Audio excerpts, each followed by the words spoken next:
घुटना, कंधा या कमर, चाहे जैसा हो दर्द, डॉक्टर ऑर्थो आपको देता है दर्द से पूरी आजादी, एक भरपूर जिंदगी।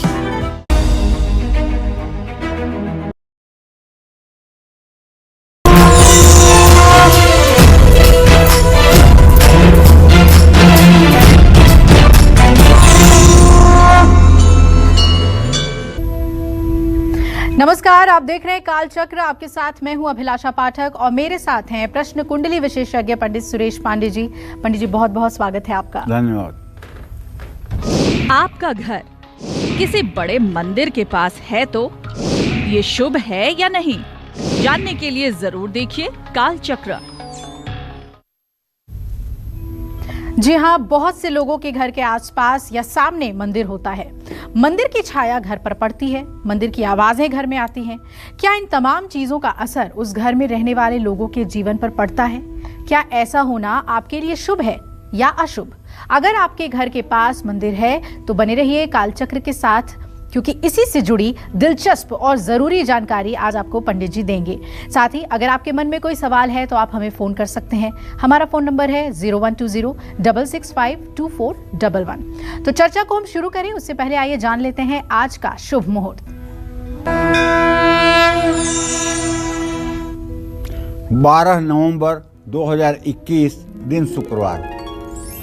आज कार्तिक शुक्ल पक्ष की नवमी तिथि है, जो कल सुबह 5:31 तक रहेगी। इसके बाद दसवीं तिथि शुरू हो जाएगी। धनिष्ठा नक्षत्र दोपहर 2:54 तक रहेगा। इसके बाद शतभिषा नक्षत्र शुरू होगा। ध्रुव योग रात 3:17 तक है। इसके बाद व्याघात योग शुरू होगा। आज अक्षय नवमी भी है। आज जगद्धात्री पूजा का विधान है और आज रवि योग भी बना हुआ है। आज के कुछ अशुभ मुहूर्त भी हैं, जैसे राहु काल सुबह 10:30 बजे से दोपहर 12 बजे तक, गुलिक काल सुबह 9:23 तक और यमगंड काल दोपहर 2:47 से 4:08 तक। आज आंवले के पेड़ के नीचे भोजन बना करके भोजन करने का भी विधान है।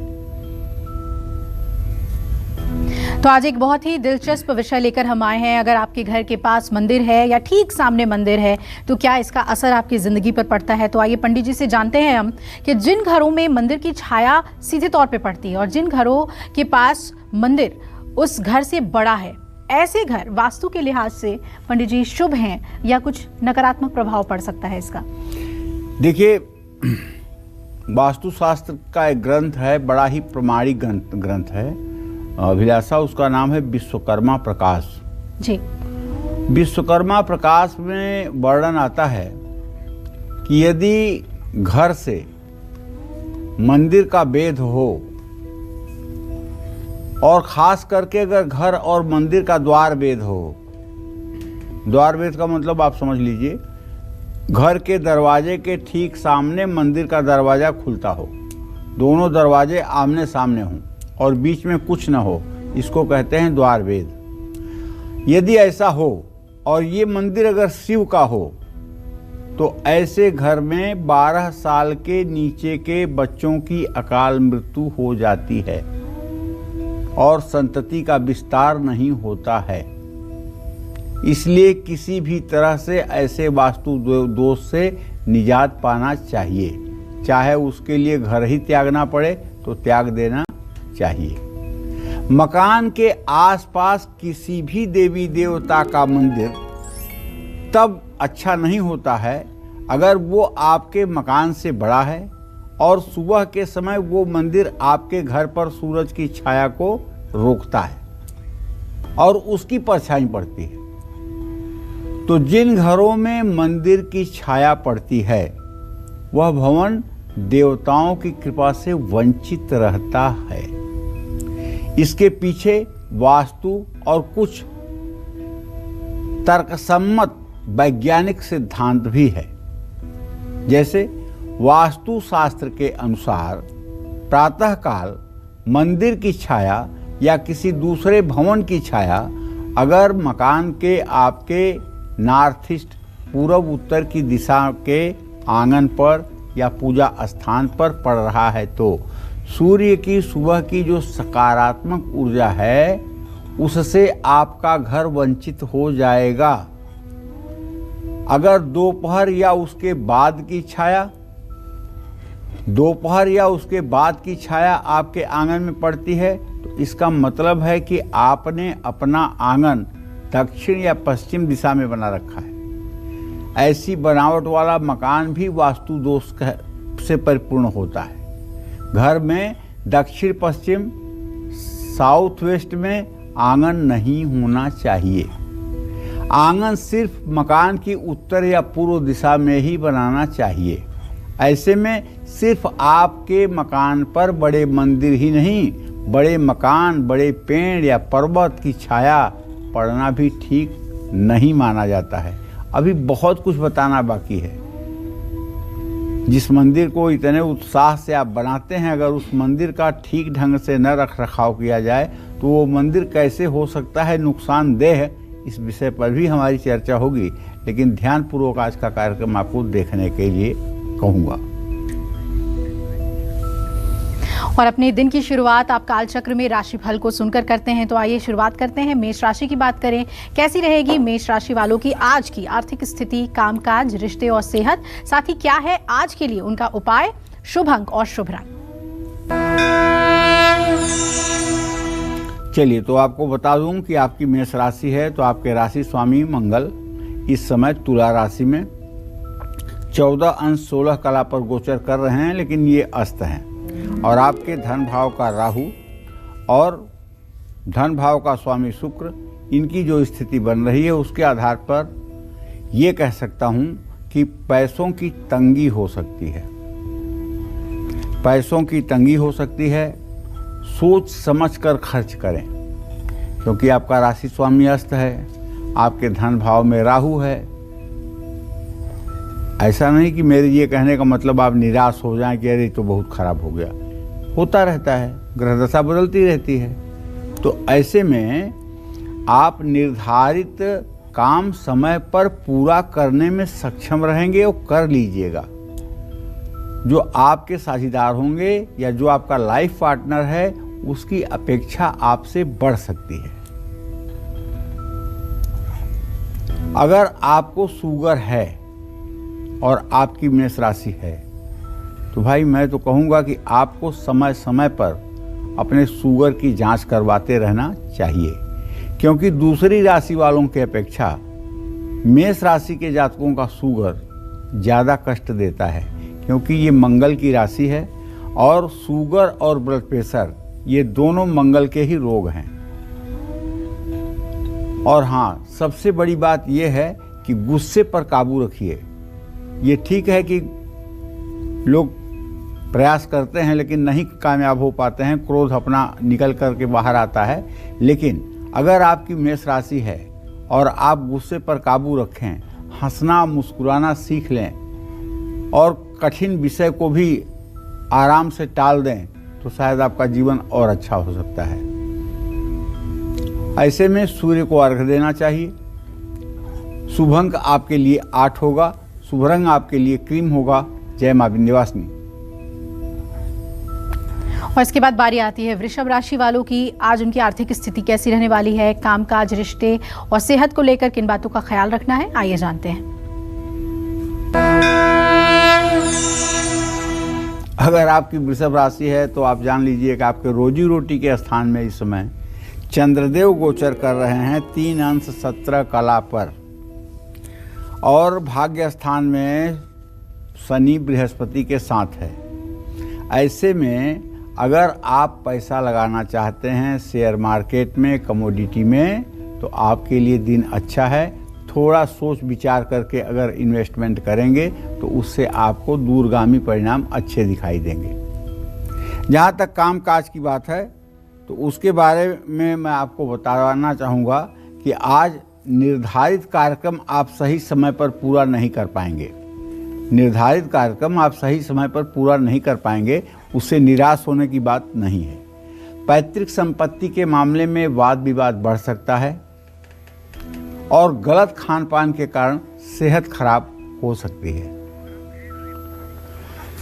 ग्रहगोचर तो यही कहता है कि कोई नया काम आपको हाथ में नहीं लेना चाहिए और गाय को रोटी और गुड़ खिलाना चाहिए। शुभ अंक आपके लिए 7 है। शुभ रंग आपके लिए नारंगी है। जय मां विंध्यवासिनी। कालचक्र दर्शक गौरव हमारे साथ जुड़ रहे हैं रायपुर छत्तीसगढ़ से। स्वागत है गौरव जी आपका कालचक्र में। पूछिए अपना प्रश्न। पंडित जी प्रणाम। जय मां विंध्यवासिनी। अपना नाम बताइए। पंडित जी मेरा नाम है गौरव दीवान। क्या नाम है? गौरव दीवान। अच्छा। पंडित जी मेरी डेट ऑफ बर्थ है 20-10-1997, दिन सोमवार है, रात को 11:35। ये सारा गांव का जन्म है पंडित जी। पंडित जी मेरे को जानना है कि मेरा भविष्य कैसा रहेगा, मेरे को गवर्नमेंट जॉब कब तक मिलेगी। चलो आपको बताता हूँ कि आपके द्वितीय भाव का स्वामी बृहस्पति और सप्तम का स्वामी सूर्य। बृहस्पति और सूर्य का इत्तिसाल जो है वो गुप्त बैरा दृष्टि से हो रहा है।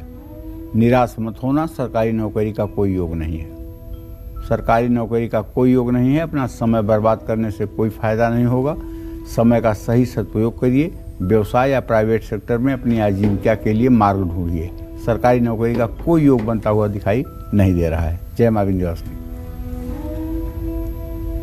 तो मंदिर का आपके घर के आसपास होना आप पर किस तरीके से प्रभाव डालता है, आज इसी विषय पर हम पंडित जी से चर्चा कर रहे हैं। पंडित जी आपने बताया कि अगर शिव मंदिर बिल्कुल सामने हो घर के तो 12 साल से कम उम्र के बच्चे की अकाल मृत्यु हो सकती है। उसी तरीके से अगर अलग अलग दिशा में मंदिर हैं और अलग देवता के मंदिर हैं तो उसका क्या प्रभाव पड़ता है?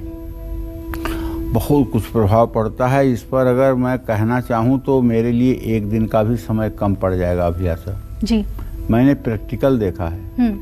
जो लोग अपने घर के उत्तर पश्चिम दिशा में मंदिर बनवा देते हैं जी, उत्तर पश्चिम दिशा में मंदिर बनवा देते हैं, ऐसे लोगों के यहाँ ऐसी ऐसी अकाल मौतें होती हैं कि पूरा परिवार तहस नहस हो जाता है। क्यों? कारण क्या है? कारण ये है कि वास्तु शास्त्र के अनुसार पूरब और उत्तर का जो कोण होता है उसको वास्तु की भाषा में कहते हैं रुदन कोण। क्या कहते हैं? रुदन कोण। रुदन माने रोना, रोने का स्थान, कोप मनाने का स्थान, शोक बनाने का स्थान। और कोप और शोक के स्थान पर अगर देवता की स्थापना कर दी गई तो तुम ही बताओ कि उस व्यक्ति को कौन सुख दे पाएगा? उस कोण में देवता ही रोएंगे। देवता ही रोएंगे। और जब देवता रोएंगे तो उसका दुष्परिणाम क्या होगा? दुष्परिणाम मिलेगा। तो जो लोग अज्ञानतावश, देखो मंदिर बनाने वाले जिन लोगों का समय अच्छा चलता रहता है वही लोग मंदिर बनाते हैं। और जब समय अच्छा चलता रहता है तो इतना अहंकार में रहते हैं, ना तो वो शास्त्रों की पूरी भाषा समझते हैं और ना तो शास्त्र के विद्वान व्यक्ति के पास बैठ करके उस विषय में परामर्श करते हैं।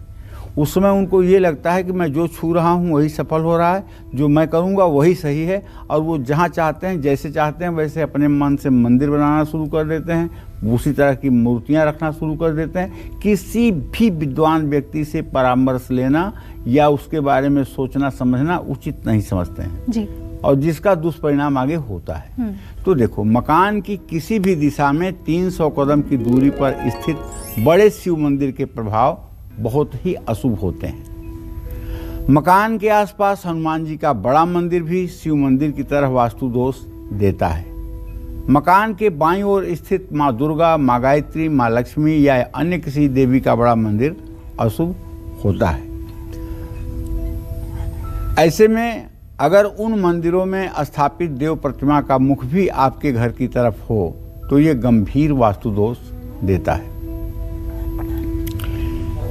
और मकान के ठीक पीछे अगर भगवान विष्णु या उनके किसी अवतार का बड़ा मंदिर है तो ये भी एक प्रकार का वास्तु दोष का कारण बन सकता है। भगवान भैरव, नाग देवता, सती माता, शीतला माता के मंदिर अगर मकान के पास हों लेकिन छोटे से हों तो उनका वास्तु दोष नहीं लगता है। छोटे का मतलब मकान की ऊंचाई का आधा। घर के आसपास मंदिर में कोई बड़ा पेड़ है और उसकी भी छाया घर पर अगर पड़ रही है तो ये भी वास्तु दोष देती है। लेकिन ध्यान रखिएगा, नीम के पेड़ की छाया वास्तु दोष नहीं देती है। इस बात का भी ध्यान रखिएगा। और जो सबसे महत्वपूर्ण बात है वो ये है हमारे समझ से कि देखिए, घर में जो मंदिर होता है, जिसे आप मंदिर कहते हैं, वो मंदिर न होकर के वो पूजा स्थान होता है। मंदिर वो होता है जिसमें प्राण प्रतिष्ठित मूर्ति होती है, जिस मूर्ति की प्राण प्रतिष्ठा की जाती है, जिस मूर्ति को 5 मंदिरों के सामने ले जाकर के साक्षी किया जाता है, वो मंदिर होता है जहाँ प्राण प्रतिष्ठित मूर्ति होती है। जहाँ चल प्रतिष्ठा करके पूजा पाठ किया जाता है वो मंदिर नहीं होता है। लेकिन वो पूजा स्थान भी अगर वास्तु के हिसाब से विपरीत दिशा में है तो घर को तहस नहस कर देता है। ये भी ध्यान देने योग्य बात है। तो इसलिए अगर घर का वास्तु ठीक है तो 50% तो आप समझ लीजिए कि आपकी समस्या का समाधान हो गया। अगर वास्तु गलत है तो फिर चाहे जितना आप अरण्य मंथन कीजिए, कोई उसका लाभ नहीं मिलने वाला है, बल्कि नतीजा नकारात्मक ही होगा। ये प्रोग्राम करने का मकसद ये नहीं है कि आपके अंदर फियर, आपके अंदर डर बैठाना चाहता हूँ, नहीं, आपको सचेत करना चाहता हूँ कि ओवर कॉन्फिडेंस में आकर के, अति उत्साह में आकर के कहीं आप अपने भविष्य के साथ खिलवाड़ न कर बैठे। जानते हैं, जब लोगों के पास पैसा होता है, बड़ा हाथा या बाउंड्री बना लेते हैं और उसमें घर बना लेते हैं, तब उनका सपना होता है कि यार घर के बाहर भगवान के लिए न जाना पड़े, घर में ही भगवान की पूजा भी हो जाए, मंदिर भी बन जाता है। और मंदिर का वास्तु क्या होता है? शिव जी को छोड़ करके सारे देवी देवताओं के मंदिर का मुख पश्चिम तरफ होना चाहिए। पूरब तरफ की तरफ मुंह करके भी मंदिर बना लेते हैं, उत्तर तरफ की मुंह करके भी मंदिर बना लेते हैं। जब आप पूरब की तरफ मुंह करके मंदिर बनाएंगे और उस मंदिर में आप पूजा करेंगे तो आपका मुंह पश्चिम तरफ रहेगा। पश्चिम दिशा उच्चाटन की है। अगर पश्चिम दिशा की तरफ मुंह करके कोई पूजा पाठ किया जाए तो उस व्यक्ति का मन उच्चाटन हो जाता है, वो पूजा साकार ही नहीं होती है। इसलिए जितने अच्छे और बड़े मंदिर आपको मिलेंगे उन सब में पूर्व दिशा में मुंह करके दर्शन करने का आदि विधान है। तो ये छोटी छोटी ऐसी गलतियां हैं जिन्हें लोग समझते नहीं हैं और गलती कर बैठते हैं। उसके बाद में सोचते हैं नुकसान जब होता है तब उनके समझ में बात आती है। जय मां विंध्यवासिनी। और कालचक्र में हम आपकी समस्याओं का समाधान भी बताते हैं, लेकिन आपसे एक अपील करना चाहेंगे कि जब भी आप हमें कॉल करें तो अपने टीवी का वॉल्यूम म्यूट करें, 0 रखें और तब हमें कॉल करें, ताकि हम अच्छे तरीके से आपके प्रश्न को ले सकें और जवाब दे सकें। चलिए, कॉलर हमारे साथ जुड़ रही हैं, शीतल जी हैं तमिलनाडु से। स्वागत है शीतल जी, पूछिए क्या जानना चाहती हैं आप पंडित जी से। पंडित जी, मेरा नाम शीतल है। मैं मेरे बेटे के बारे में जानना चाहती हूँ। उसका नाम आदर्श है। वो उसकी जन्म तारीख है 24 अप्रैल 2001। वो मरीन इंजीनियरिंग कर रहा है, तो उसका फ्यूचर आगे कैसा रहेगा? उसको पानी के रिलेटेड जॉब हो सकती है, तो वो सही है? गवर्नमेंट जॉब मिल सकती है? और वो मांगलिक है या नहीं है? प्राइवेट सेक्टर में उनको नौकरी मिल जाएगी, मर्चेंट नेवी में उनको नौकरी मिल जाएगी। अच्छी नौकरी करेंगे, बहुत पैसा कमाएंगे और ज़िंदगी में अपने 100% सफलता प्राप्त करेंगे। सरकारी नौकरी का कोई योग नहीं है। और जहाँ तक मंगलिक के बारे में प्रश्न है तो शीतल जी, आपके पुत्र भाव से पंचम भाव का मंगल और अस्त मंगल इस बात का संकेत करता है कि देखने में तो मांगलिक दोष होगा, लेकिन मांगलिक दोष का परिहार उसकी कुंडली में हो रहा है, इसलिए मांगलिक दोष नहीं माना जाएगा।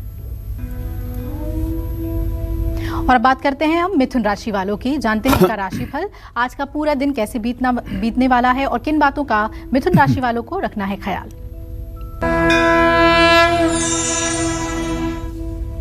देखिए, मिथुन राशि का स्वामी ग्रह बुध इस समय सूर्य के साथ, मंगल के साथ तुला राशि में गोचर कर रहा है और चतुर्थ भाव का स्वामी भी बुध है। ऐसे में आज नई गाड़ी खरीद सकते हैं, गहना खरीद सकते हैं, कपड़ा खरीद सकते हैं, कारोबार में साझेदारों से लाभ भी मिलेगा। और सबसे बड़ी बात है कि आज आपको बताना चाहूँगा कि दोस्तों के साथ समय आप बिताएंगे, अपनों के बीच आपकी लोकप्रियता बढ़ेगी, तनाव की वजह से सिर दर्द और कमजोरी महसूस करेंगे। समय बर्बाद करेंगे तो बड़े अवसर हाथ से निकल जाएंगे। क्या करना है तब आपको? गाय को पालक खिलाइए। शुभ अंक आपके लिए 3 है, शुभ रंग आपके लिए हरा है। जय मां विंध्यवासिनी। और अब इंतजार कर रहे हैं कर्क राशि वाले लोग, तो जानते हैं कर्क राशि का राशिफल। अगर आपकी कर्क राशि है तो कर्क राशि का स्वामी चंद्रमा इस समय कुंभ राशि में गोचर कर रहा है। 3 अंक 17 कला पर आपके राशि से मृत्यु स्थान में चंद्रमा है और आपके व्यय भाव का स्वामी बुध सुख स्थान में है। इसका मतलब कि आप अपने व्यक्तिगत काम के लिए पैसा खूब खर्च करेंगे। काम में सफलता भी मिलेगी और आपकी प्रसिद्धि भी बढ़ेगी। परिवार को समय देने की कोशिश करिए। परिवार को समय देने की कोशिश करिए, ये आपके लिए अच्छा होगा।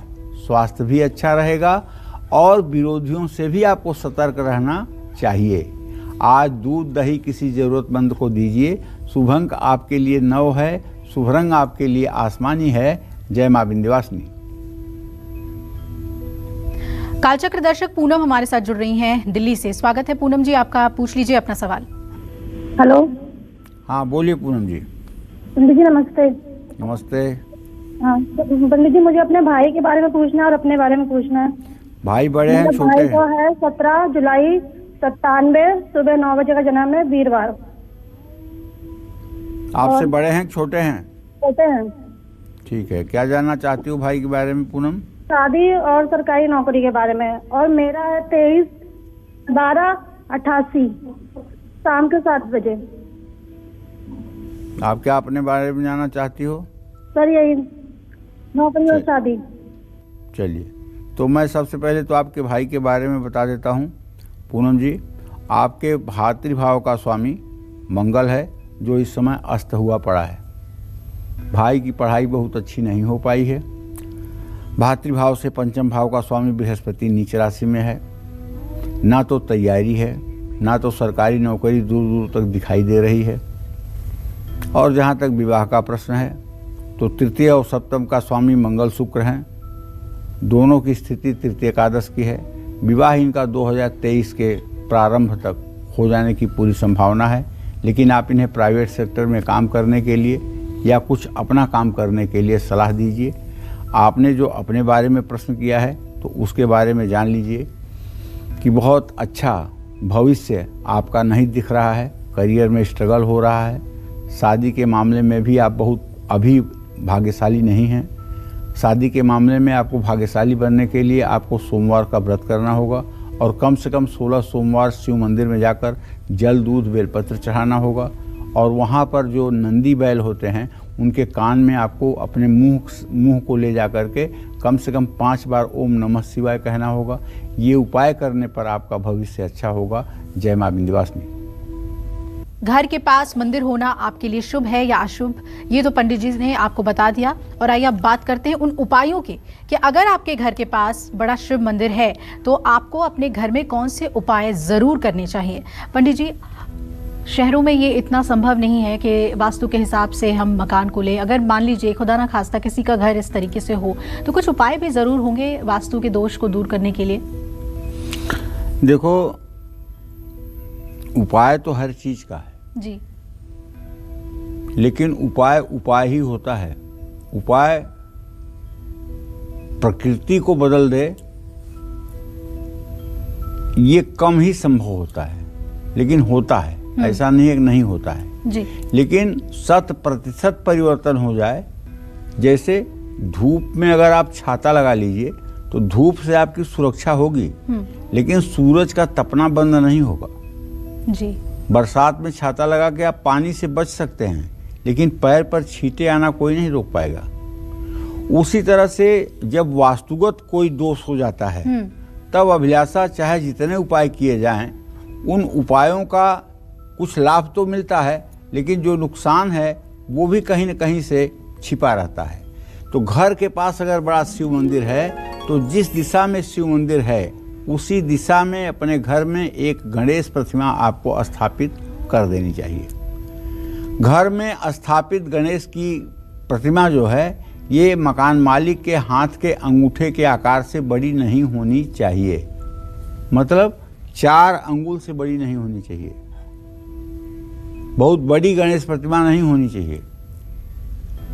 और हर रोज इस प्रतिमा पर सिंदूर लगाना चाहिए। अब यहाँ सिंदूर लगाने का जो मैं मकसद समझता हूँ वो ये कि श्वेतार्क सफ़ेद मंदार के लकड़ी का गणेश प्रतिमा बनवा करके और उस पर सिंदूर और चमेली के तेल का लेप करना चाहिए।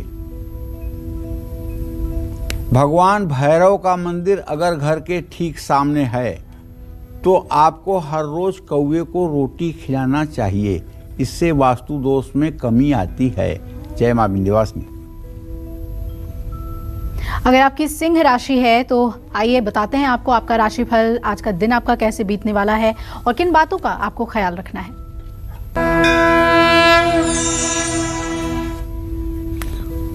देखिए, सिंह राशि के जातकों को बताना चाहूँगा, नर्वस मत होइए। बहुत जल्दी आपका सूर्य राशि परिवर्तन करने जा रहा है, लेकिन आज की स्थिति तो ठीक नहीं है। आज कहीं पैसा लगाने का दिन नहीं है। आज कहीं पैसा मत लगाइए, चाहे वो शेयर हो चाहे वो कमोडिटी हो। आज का आपका निर्णय आपको नुकसान दे सकता है। विद्यार्थियों को सफलता मिलेगी और किसी करीबी से मुलाकात संभव है, लेकिन अगर कोई प्रॉपर्टी ले रहे हैं तो सावधानी पूर्वक लें। टोकन मनी देने के पहले 100 बार सोचें और कागज़ को वेरीफाई करें, कहीं आपके साथ धोखा तो नहीं हो रहा है। आज किसी निकटस्थ व्यक्ति से मुलाकात संभव है। पेट में दर्द या एसिडिटी की शिकायत हो सकती है, इसलिए खान पान पर नियंत्रण रखें। आज अपने अंदर बदलाव नहीं लाएंगे तो पछताएंगे। किसी भूखे व्यक्ति को भरपेट भोजन कराएं। शुभ अंक आपके लिए 6 है। शुभ रंग आपके लिए लाल है। जय मां विंध्यवासिनी।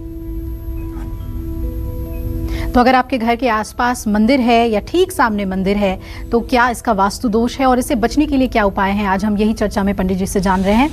कुछ और प्रश्न हैं जो उनसे करेंगे, लेकिन उससे पहले आइए जान लेते हैं कन्या राशि का राशिफल। कैसी रहेगी आर्थिक स्थिति, कामकाज, रिश्ते और सेहत। चलिए, आपकी कन्या राशि है तो आपको बता दूं कि आपका राशि स्वामी बुध अभी भी अस्त हुआ पड़ा है और आपके भूमि भवन वाहन के स्थान में शुक्र की स्थिति जरूर है, लेकिन उसका भी स्वामी बृहस्पति नीच राशि में है। मतलब ये कि आज वाहन मत खरीदिएगा। आज खरीदी हुई गाड़ी आपके लिए दुर्भाग्य लेकर आएगी। कानूनी मामले सुलझेंगे। माँ के साथ रिश्ते थोड़े से बिगड़ सकते हैं और ख़ास करके यदि आप अपने माँ के बड़े बच्चे हैं तो सेहत में भी थोड़ी सी गिरावट की संभावना बनी हुई है। मोटाव बढ़ने और मानहानि का योग है। ऐसे में तांबे के बर्तन में पानी भरकर उसका उपयोग करें। शुभ अंक आपके लिए 5 है। शुभ रंग आपके लिए पीला है। जय मां विंध्यवासिनी। कालचक्र दर्शक शिखा हमारे साथ जुड़ रही हैं ग्वालियर मध्य प्रदेश से। स्वागत है शिखा जी आपका, पूछिए क्या जानना चाहती हैं। पंडित जी नमस्ते। मेरा नाम शिखा है पंडित जी, और मेरे पति का नाम अशोक है। तो उनकी सेहत थोड़ी सही नहीं रहती और मेरी भी थोड़ी सेहत सही नहीं रहती और थोड़ा मतलब आर्थिक स्थिति भी ठीक नहीं है। इसके बारे में जानना है। आप कितने साल की हो शिखा? मैं 32 साल की। चलिए, मैं सबसे पहले शिखा जी आपके पति देव के बारे में बताता हूँ। आपके पति भाव का स्वामी प्रश्न काल के हिसाब से सूर्य बनता है, जो इस समय नीच राशि में तुला राशि में गोचर कर रहा है और उससे रोग स्थान में शनि है। आपके पति को नसों से खिंचाव और पेट से संबंधित बीमारी है। ना तो इनका डाइजेशन ठीक होता है, एसिडिटी गैस की प्रॉब्लम बनती है, शरीर कमज़ोर रहता है, भूख नहीं लगती है। इनको चाहिए कि शनिवार की शाम सुंदरकांड का पूरा पाठ करें। हनुमान जी के चित्र के सामने घी का दिया जलाकर बतासा या लड्डू और तुलसी के पत्ते का भोग लगाकर पूरा सुंदरकांड का पाठ करें। जिस दिन ये पाठ करना शुरू करेंगे उससे 7 शनिवार के अंदर इनकी सेहत में भरपूर सुधार आपको दिखाई देगा। हाँ, जहाँ तक आपने अपने बारे में प्रश्न किया है तो बताऊँ आपको कि आपके सेहत भाव का स्वामी चंद्रमा है। आपको कोई रोग नहीं है, केवल एलर्जी का रोग है। एलर्जी है और यही एलर्जी आपको कमज़ोर बना रही है। और इस एलर्जी से अगर बचना चाहती हो तो किसी आयुर्वेद की दुकान से गिलोय वटी और तुलसी घनवटी दोनों मंगा करके, दोनों को 2-2 गोली का चूर्ण बना करके और शहद के साथ उसको मिला करके सुबह शाम सेवन करो। कोई साइड इफ़ेक्ट नहीं है, कोई नुकसान नहीं है। 10-15 दिन ऐसा करने से सेहत ठीक हो जाएगी। जय मां विंध्यवासिनी। एक और कालचक्र दर्शक कमलेश हमारे साथ जुड़ रही हैं पोर्ट ब्लेयर से। स्वागत है कमलेश जी, पूछिए अपना सवाल। पंडित जी, मैं अपनी बेटी के बारे में पूछना चाहती हूँ। जी मेरी बेटी का डेट ऑफ बर्थ है 24 अगस्त 200 और टाइमिंग है 8:35। जी, क्या जानना चाहती हैं? जी, मैं जानना चाहती हूँ, वो भी 10th में है, तो आगे उसको मतलब क्या सब्जेक्ट लेने से अच्छा रहेगा, आगे फ्यूचर कैसा होगा? ऐसा है कमलेश जी, जो आपने प्रश्न किया है, आपके पंचम भाव का स्वामी शुक्र है और उससे पंचम भाव में चंद्रमा की स्थिति है। आपके बेटी के लिए सबसे बढ़िया सब्जेक्ट होगा बायोलॉजी। जीव विज्ञान की पढ़ाई करे, साथ में फिजिक्स केमिस्ट्री की पढ़ाई करे और डॉक्टर बनने का प्रयास करे। हल्के हाथ से भी अगर डॉक्टर बनने का प्रयास करेगी तो उसे सफलता मिलेगी। दूसरा कोई प्रोफेशन उसके लिए बहुत मुफीद नहीं है, क्योंकि उसकी मैथ अच्छी नहीं है। मैथ पर उसे और भी वर्क करने की ज़रूरत है। इसलिए चिकित्सक बनाने के दिशा में अगर आप प्रयास करें तो आपको सफलता अच्छी मिलेगी। तो आज हम पंडित जी से जान रहे हैं कि अगर आपके घर के आसपास मंदिर है तो उसका क्या प्रभाव पड़ेगा वास्तु के हिसाब से। तो पंडित जी, अगर आपके घर के आसपास देवी मंदिर है या देवी मंदिर की परछाई आपके घर पर पड़ती है तो इससे भी क्या वास्तु दोष होगा, और अगर है तो उपाय भी बताएं। देखिए, ऐसा है, अगर कोई बड़ा देवी मंदिर आपके घर से सटा हुआ है और उसकी छाया आपके घर पर पड़ रही है तो ऐसे वास्तु दोष से मुक्ति पाने के लिए कौन से आपको उपाय करने चाहिए, ये बात आपको बड़े ध्यान से सुनना चाहिए।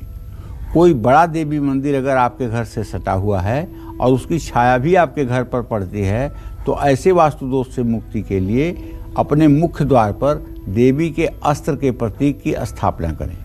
ये प्रतीक बांस, लकड़ी या मिट्टी, चांदी, तांबे या मिश्रित धातु का होना चाहिए। ऐसा करने से भी आप असमर्थ हैं तो रंगों से देवी के अस्त्र की आकृति दीवार पर बना सकते हैं या फिर अस्त्र का चित्र भी आप चिपका सकते हैं। पत्थर या लोहे का बना हुआ प्रतीक ना लगाएं। घर के किसी देवी मंदिर में देवी प्रतिमा अस्त्रहीन है तो अपने घर के बाहर उन देवी के वाहन का प्रतीक जरूर लगाएं। देखिए ना, हमारे यहाँ देवियाँ जो है उनके जितने हाथ हैं उतने हथियार हैं। चाहे आप चतुर्भुजा महाकाली को देख लीजिए, चाहे 18 भुजाओं वाली दुर्गा को देख लीजिए, चाहे महालक्ष्मी को देख लीजिए, चाहे काली को देख लीजिए, चाहे त्रिपुर सुंदरी को देख लीजिए, चाहे छिन्नमस्ता को, चाहे भैरवी को, चाहे बगलामुखी को। कोई ऐसी देवी देवता नहीं है जिसके हाथों में हथियार न हो। और उन्हीं के वंशज हम हैं, उन्हीं के मानने वाले हम हैं। हमारे घर में हथियार की स्थिति ये है कि जब कुत्ता भी किचन में आ जाता है तो महिलाएं उसे बेलन से मारती हैं। घर में एक लाठी भी नहीं होती छोटी सी, एक डंडा भी नहीं होता छोटा सा कि कभी मतलब की ज़रूरत पड़ने पर उसका सहयोग लिया जा सके। क्योंकि हम लोग बहुत अहिंसावादी हैं ना, हम लोग अहिंसावादी हैं, जबकि हमारी देवियों के हर हाथ में हथियार है। इससे हमें सबक लेनी चाहिए। भगवान भोलेनाथ, उनके पास न कोई तिजोरी, न कोई अलमारी, न कोई कुबेर उनका खजांची, फिर भी अपने पास त्रिशूल रखते हैं, भगवान विष्णु पूरे जगत का पालन करते हैं, उन्हें किसी से कोई डर ही नहीं है, तब भी हर समय चक्र सुदर्शन उनके हाथ में होता है। भगवान गणेश चलते हैं चूहे पर। आप भी सोचिए कि उनकी गति क्या होगी, लेकिन फरसा हर समय उनके हाथ में होता है। तो कहने का मतलब ये है कि हमें अपने अतीत से सीखना चाहिए, अपने अतीत से सीखकर अपने वर्तमान की रक्षा करनी चाहिए। जय मां विंध्यवासिनी। और राशि श्रृंखला में अब हम पहुंच गए हैं तुला राशि तक। जानते हैं उनका राशिफल। आज का पूरा दिन कैसा बीतने वाला है, किन बातों का रखना है ख्याल। देखिए, तुला राशि के जातकों को बताना चाहूंगा कि जो ग्रह गोचर आपका दिख रहा है उसके आधार पर अगर आपकी तुला राशि है तो आपका भाग्येश बुध है। बुध और शुक्र की तृतीय एकादश स्थिति इस बात का संकेत है कि भाग्य वृद्धि और धन लाभ का योग बनेगा। कामकाज की अगर बात की जाए तो इंटरव्यू या प्रतियोगिता में सफलता मिलेगी। भाई बहनों के साथ रिश्ते सुधरेंगे। स्वास्थ्य का लाभ मिलेगा। दूसरों के ऊपर भरोसा करके फैसला लेना हानिकारक होगा। आज छोटे बच्चों को टॉफी बांटें। शुभ अंक आपके लिए 2 होगा। शुभ रंग आपके लिए बैगनी होगा। जय मां विंध्यवासिनी। और पंडित जी, हम लक्ष्मी को, गणेश जी को तो अपने घर में ही स्थापित करते हैं, लेकिन अगर कोई मंदिर है जिसमें लक्ष्मी गणेश स्थापित हैं और वो घर के पास है या उसकी छाया घर पे पड़ रही है, तो क्या इससे भी वास्तु दोष होगा? देखिए, वास्तु दोष तो होता ही होता है। ऐसा नहीं है कि किसी देवी देवता के, हाँ, किसी देवी देवता का कम वास्तु दोष होता है, किसी का ज्यादा जी। जब पहली बात मैंने आपको बताया कि भगवान शिव का मंदिर अगर आपके घर के सामने है जी, तो 12 वर्ष के नीचे के बच्चों की अकाल मृत्यु हो जाती है। उसके पीछे मेरे कहने का मतलब आप जानती हो क्या है? शिव जी जो है ये संहारक हैं जी। शिव जी क्या हैं? संहारक हैं। इनको हल्दी नहीं चढ़ाई जाती है। क्यों हल्दी नहीं चढ़ाई जाती है? इसलिए कि हल्दी पृथ्वी के अंदर से पैदा होती है। पृथ्वी के अंदर से पैदा होती है। वो रचनात्मक है, वो विध्वंसक नहीं है, वो रचनात्मक है जी। लेकिन भोलेनाथ को जो भभूति चढ़ती है वो जली हुई राख है। वो जली हुई राख है, वो विध्वंसक है। इसलिए वो शिव को चढ़ाई जाती है। जिसकी जो प्रकृति है उससे जुड़ा ही वस्तु उसको प्रदान किया जाता है। तो शिव की विध्वंसक प्रवृत्ति राख, श्मशान की चिता राख का सेवन करने का संकेत करती है, हल्दी का नहीं। तो उसी क्रम में मंदिर कोई भी हो, अगर जैसे शिव का मंदिर बहुत ज्यादा वास्तु दोष देता है तो दूसरे मंदिर भी न्यूनाधिक देते हैं। आपके घर पर अगर लक्ष्मी मंदिर की छाया पड़ रही है तो अपने मुख्य द्वार पर आप एक कमल का चित्र जरूर लगा लीजिए। और त्योहार में घर के आंगन में रंगोली बनाना मत भूलिए। घर पर भगवान विष्णु या उनके किसी अवतार के मंदिर की छाया पड़ती है तो मकान का उत्तर पूर्व दिशा में चांदी या तांबे की थाली में दक्षिणावर्ती शंख की स्थापना करके हर रोज उसमें जल भरें और उसका नियमित पूजन करें। शंख में भरे हुए जल को हर रोज सुबह अपने ऊपर और घर के ऊपर छिड़कें। भगवान विष्णु की प्रतिमा चतुर्भुज की हो तो मुख्य द्वार पर अंगूठे के आकार का पीतल का एक गदा भी लगा देना चाहिए।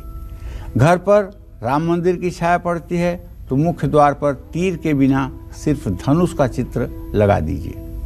भगवान विष्णु के किसी अन्य अवतार के मंदिर की छाया आपके घर पर पड़ती है तो मुख्य द्वार पर पंचमुखी हनुमान का चित्र लगाएं, इससे भी लाभ मिलता है। जय मां विंध्यवासिनी। और अब इंतजार कर रहे हैं वृश्चिक राशि वाले लोग, उनकी आर्थिक स्थिति कैसी रहेगी, सेहत को लेकर किन बातों का ख्याल रखना है, आइए जानते हैं। चलिए, वृश्चिक राशि के जातकों को बताना चाहूंगा कि केतु की स्थिति आपके राशि में है। सुख स्थान में चंद्रमा बैठा हुआ है। आज आप अपने परिवार के लिए खरीदारी कर सकते हैं। सिग्नल अच्छा है। विद्यार्थियों को प्रतियोगिता में मिलेगी सफलता और परिवार में रहेगा सुख शांति का माहौल। जोड़ों और घुटनों में दर्द जैसी समस्या रह सकती है। आज आपसे कोई अपना काम निकलवा सकता है, तो तारीफ के चक्कर में आकर के कहीं अपना नुकसान न कर बैठें, ध्यान रखिएगा। आज चंदन का तिलक अपने माथे पर आप लगाएं और शुभ अंक आपके लिए 1 है, शुभ रंग आपके लिए नीला है। जय मां विंध्यवासिनी। चलिए अब बात करते हैं धनु राशि की। क्या कहता है धनु राशि का राशिफल और कैसा रहेगा आज उनका पूरा दिन, जानते हैं पंडित जी से।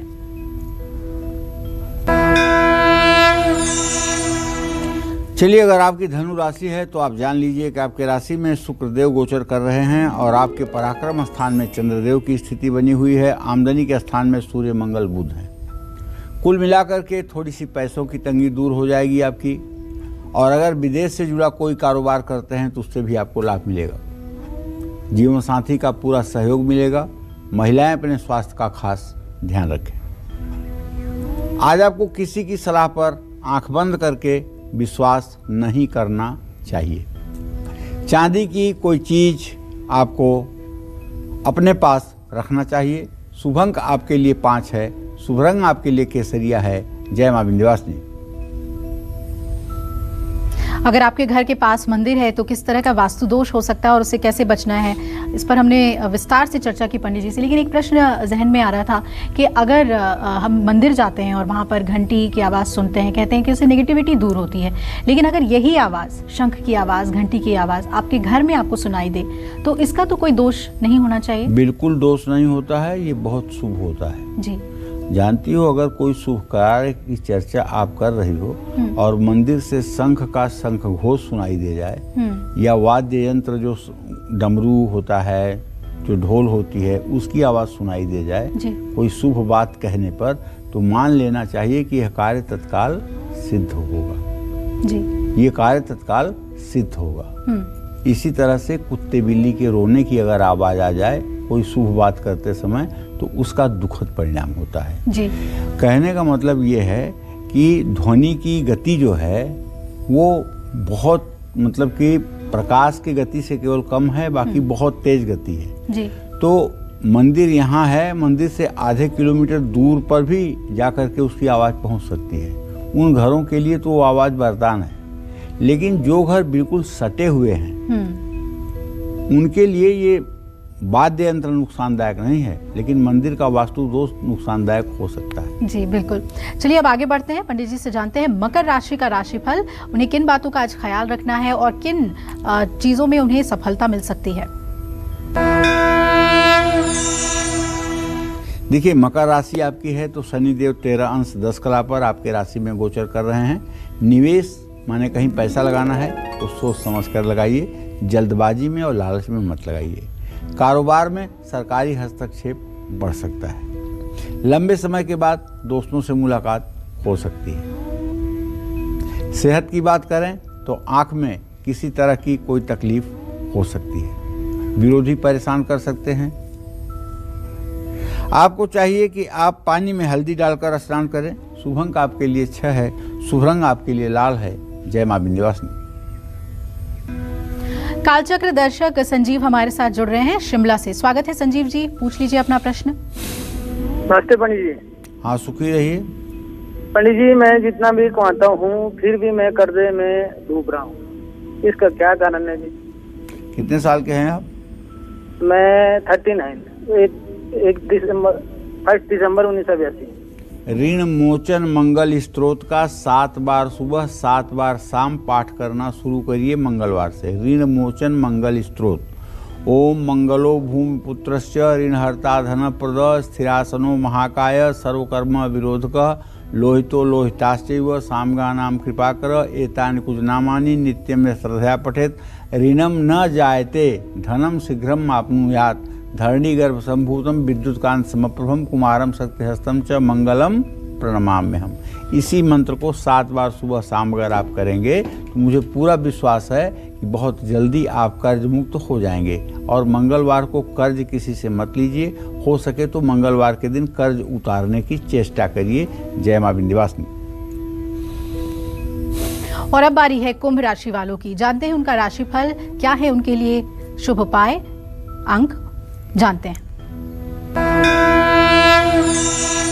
देखिए, कुंभ राशि के जातकों को बताना चाहूंगा कि आपके राशि में इस समय चंद्रदेव विराजमान हैं आमदनी में वृद्धि होने की संभावना बनी हुई है। आमदनी बढ़ सकती है। नौकरी पेशा और कारोबारियों के लिए दिन अच्छा है, इसमें कोई शंका नहीं है। और इसी क्रम में आप जान लें कि शादी की बात पक्की हो सकती है। जहाँ तक सेहत की बात है तो जीवन साथी से भी रिश्ते सुधरेंगे, स्वास्थ्य भी अच्छा रहेगा। अपना नज़रिया और दृष्टिकोण दूसरों पर थोपने की कोशिश ना करें। आज एक चम्मच शहद का सेवन करें। शुभ अंक आपके लिए 9 है। शुभ रंग आपके लिए सफ़ेद है। जय मां विंध्यवासिनी। चलिए अब बात करते हैं अपने खास सेगमेंट की। तो आज पंडित जी आपको बताएंगे चांदी के छल्ले के बारे में और इससे आप क्या उपाय कर सकते हैं जिससे आपकी सेहत, करियर और फ्यूचर के लिए काफी फायदा हो। तो पंडित जी बताएं इसके बारे में। देखिए, जिन लोगों का मन चंचल है, जिनको गुस्सा ज़्यादा आता है, ऐसे लोगों को चांदी का छल्ला जरूर धारण करना चाहिए। चांदी का छल्ला दाहिने हाथ के अंगूठे में भी धारण करने से मानसिक शांति मिलेगी। चांदी का छल्ला धारण करने से भाग्य मजबूत होगा, क्योंकि ये शुक्र ग्रह को भी बल देता है। आप पूछेंगे कैसे? तो देखिए, ये हाथ के अंगूठे के नीचे का जो फूला हुआ भाग है, ये शुक्र पर्वत है। और जब यहाँ पे चांदी का छल्ला अंगूठे में आप पहनेंगे तो ये शुक्र पर्वत का स्थान बलशाली हो जाएगा। और शुक्र का स्थान जब बलशाली हो जाएगा तो वैभव और विलासिता, ये दोनों चीज़ों का संयोग आपके जीवन में बन जाएगा। तो बिना जोड़ वाला चांदी का छल्ला अंगूठे में पहनने से बहुत लाभ मिलता है। और हाथ का अंगूठा शुक्र ग्रह का कारक है, जबकि चांदी का चंद्रमा चांदी का कारक है। चांदी के छल्ले से राहु दोष भी दूर होता है, मन और मस्तिष्क को शांति मिलती है। चांदी का छल्ला पहनने से बुध भी ठीक होता है, जिससे करियर, नौकरी और कारोबार में लाभ मिलता है। चांदी का छल्ला लड़कियों को अपने बाएं हाथ में और लड़कों को अपने दाएं हाथ में पहनना चाहिए। चांदी का छल्ला धारण करने से शुक्र के कारण विवाह में हो रही देरी भी दूर होती है। चांदी का छल्ला बिना जोड़ वाला धारण करने से ही फायदा होता है। बिना किसी ज्योतिषी से सलाह लिए चांदी का छल्ला धारण नहीं करना चाहिए। जय मां विंध्यवासिनी। और अब जान लेते हैं मीन राशि का राशिफल।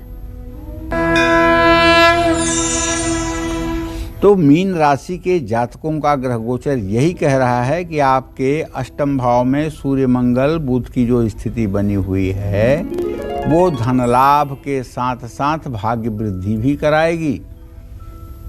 काम में सफलता मिलेगी, तरक्की का योग बन रहा है। पिता या घर के किसी बुजुर्ग का भरपूर सहयोग मिलेगा। स्वास्थ्य उत्तम रहेगा। घरेलू चीज़ों को सावधानी से इस्तेमाल करें। ओम घृणिः सूर्याय नमः इस मंत्र का यथासंभव जप करें। और शुभ अंक आपके लिए 3 है। शुभ रंग आपके लिए हरा है। जय मां विंध्यवासिनी। तो वास्तु का हमारे जीवन पे बहुत बड़ा प्रभाव पड़ता है पंडित जी, और हमेशा ही आप वास्तु से जुड़ी हुई बहुत ही अहम जानकारी हमें देते हैं। इसके लिए बहुत बहुत धन्यवाद आपका।